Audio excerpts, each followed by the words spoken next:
Les drones qu'on utilise en agriculture ont des caractéristiques très particulières. Ce sont des drones de type planeur.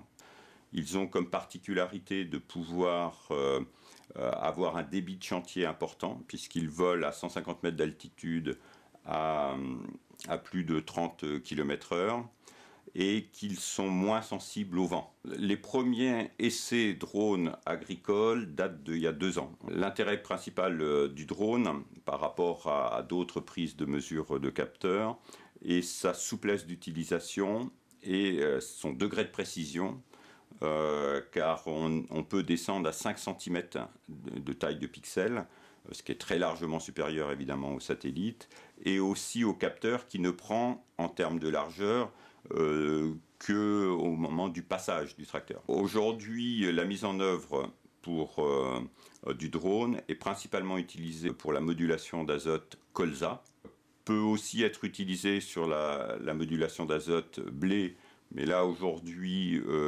le travail sur les modèles doit encore progresser.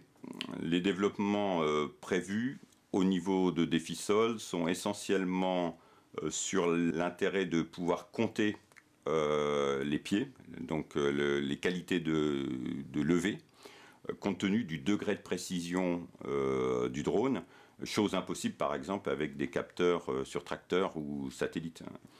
Et autre piste de recherche, les cartes d'infestation de mauvaises herbes, pour pouvoir cibler les traitements herbicides.